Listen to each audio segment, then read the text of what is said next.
Hi everyone, welcome to a Talk About. I'm reviewing High Rhulain, a Book of the Redwall series by Brian Jacques.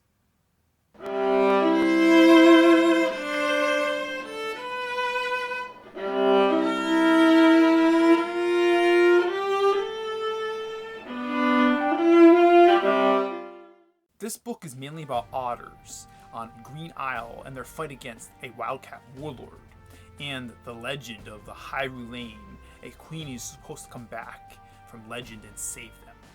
I really like this book. There's a lot in it, and of course you know that I like the Redwall series in general, but this book in particular is very good. And I really liked how it reminds me a lot of Scotland, and the clans that get together they have, and this monster they have in the lake. It reminds me a lot of Loch Ness Monster.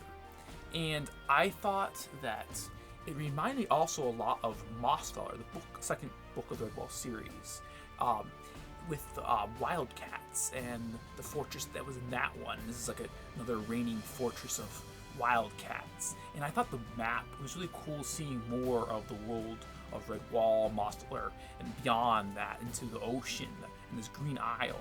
I really thought it was cool, the map and everything. So the good characters to follow in this book are Tyria Wildlow, who's the daughter of Banjon Wildlow, the skipper of otters in Redwall area, and also Letho Shellhound, who's an outlaw, a Robin Hood type character. The main bad characters in this book to follow are Rigga Felis and his son Petru, as well as the water rat leader, Gruffgut. So this story is about Rigga Felis, who's a wildcat warlord on Green Isle, and he rules from a great huge fortress. I really love the fortress. It's really awesome huge fortress. And his son Petru kind of gives him a little problem. They're kind of like dividing up the kingdom because they're fighting back and forth all the time. And they have otter slaves. And Rigga Felis has hatred for birds because they attacked him. And his face has been has been damaged. His face reminds me a lot of Slegar the Cruel, though it's different and the cause and everything is different, but it kind of reminds me of that. Tyria, in the meantime, back at Redwall with her friends Tribsy, Guri, and Brinty, stop this bird being tortured by water rats led by Gruffgut. And then it kind of starts this mystery of why these birds keep appearing from the ocean, from far off, far away. And Tyria has a dream with Martin the Warrior in it, which of course is a returning theme of Redwall, and with the lead, main characters. And she has dreams of Green Isle and how she's supposed to go there. Tyria tries to figure out the riddle that was left by Martin the Warrior, which always tends to happen with Redwall for a reason. They always tell him riddles that they figure out. And also the water rats are attacking, led by Gruffgut, are attacking Redwall Abbey. And more birds start showing up at Redwall Abbey. They're helping them out. A lot of them are injured, and they're all injured actually, but they're all coming from the sea area and across it, and they'll tell stories of these wildcats on this Green Isle and the fight they've been having there. Meanwhile, far across the sea, otters start to get in together to face against the wildcats, led by Letho Shellhound. And of course, they have their spicy food, which I really like. Otters always have. And the wildcats, though, in the meantime, are having their own problems. As I said, they're fighting. The family's fighting back and forth for control with the son Petru against his father. While everyone at Redwall is trying to figure out the riddle, Tyria leaves it on a journey with Pandion, a bird that had come, who knows how to get there, to Green Isle, returning to Green Isle, as well as accompanied as well by her father Banjon and Brink Cellarhog. And they undertake this quest. They meet up with shrews along the way, which is kind of a fun time. Shrews are always so much fun and entertaining for whenever they show up and have they meet up and stay at their house or elsewhere, and the journey with them. Tyria makes it to the sea and continues on with the Herr Cuthbert on his ship, And this hare, of course, they're always so interesting hares. And this one's particular, he's crazy. And because he thinks he's a sailor, but he also thinks he's a long patrol hare. He also thinks he's a number of other creatures. He's very entertaining. He kind of plays different roles with different characters. He kind of goes back and forth between them. She never knows what he's going to be. And they head along down the coast to Sarabande. In the meantime, they're still trying to figure out the riddle back at Redwall Abbey, and they uncover these hidden places, which I really love. That Redwall Abbey has these huge hidden places that you can find treasures all the time in different books. I love how they have places to discover there.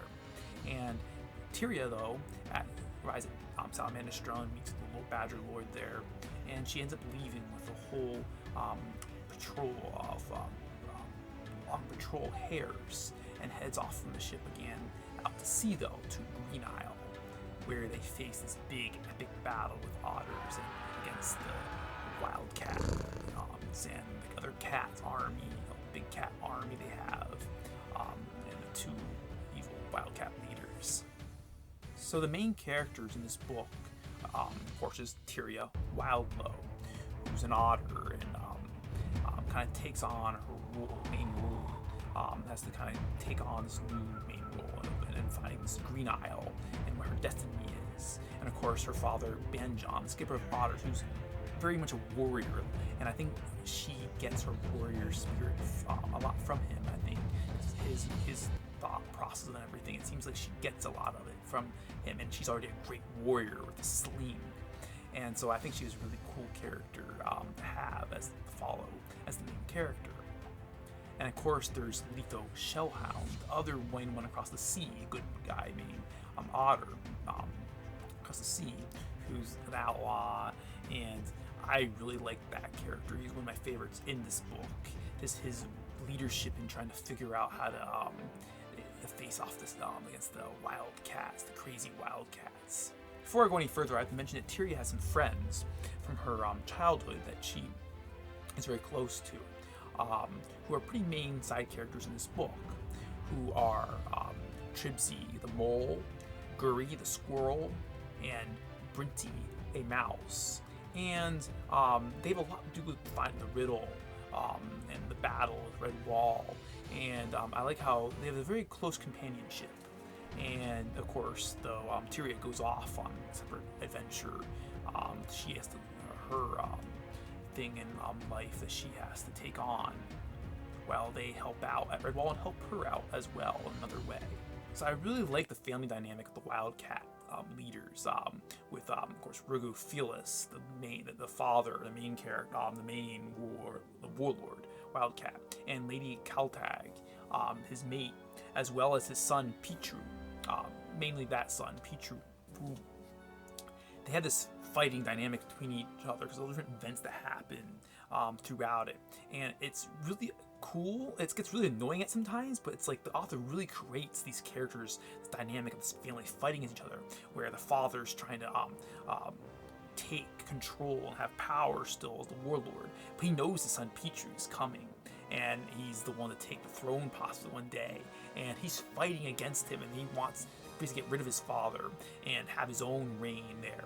And Lady Kaltag, it kind of goes crazy during it because of some events that happened. I don't really want to mention or spoil things too much, but she kind of is on the crazy side, and it makes sense. It all makes sense, but it's just she kind of takes things in her own way, what she perceives things as, and Pichu, he kind of manipulates things, and the father he's very smart. He sees what's going on, but it's like there's so many different things that are going on between all of the Wildcat family, and it's just it's really cool to follow. Sometimes it gets annoying, but it's all together it's really cool, and the author creates this really cool dynamic with these Wildcats that's especially I think unique with all the Redwall series in this book.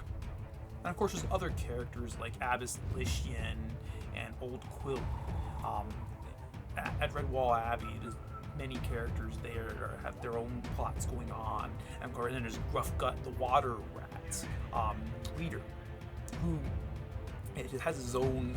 It's not a big game that goes against Redwall, but they have this this going back and forth between the rats is kind of funny, sometimes entertaining, with the water rats and his leadership, and of course Cuthbert, Frank W. Bloodpaw, the hare. He was crazy, as I mentioned, and yeah, he's just really fun to follow throughout the book. Well, from his point, like midway in the book, his different characters he plays, and he's definitely unique compared to other hares. He's funny, but he's very unique because of his crazy side he has, which you read the book, there's reasons for it. I'm not going to spoil that either, but yeah, so he's a very fun character. And I have to say, between him and Letho Shellhound, my two favorite characters in this book. Another thing Brian Jacques creates in this book that I really like is how there's different sides, different beliefs in life. Like there's people that are very warlike, and there's other ones that are very peaceful. And this is a dynamic that's throughout all the Redwall series. But in particular, this is one, especially with the Skipper of Otters and some other, they have a fight back and forth, and it's interesting. And I like how he has the characters have their own opinion. They're very different from each other. It makes them not flat, and definitely not flat, and very rounded characters. Another thing I really like about the Redwall author is how he creates the history of the whole series and connects everything through. For instance, the time of the Wildcats, when they came and took over things years ago, was during the time of Lord Earthwhite, the Badger Lord. Years ago, and so you connect the time frame, you know when different events happened and how long ago, if you really think through different books, how long ago it was, which was a long time ago at this point in the book. And I really like the map of this Isle, Green Isle, and I like how he expands on the Redwall world, and the place of Holt Sommerdale. There it sounds really peaceful, the waterfall and everything, and different areas of the isle. The island's very, very huge, and of course, like always, I have to recommend the audiobook with the full cast and the author. It's just really great. It brings it to life, and so I would say this book is really a fun adventure with so much happening in it, and it's definitely a unique Redwall book to read. I hope you enjoyed this video. If you did, please hit that like button and subscribe if you'd like to see more videos like this. Thanks for watching.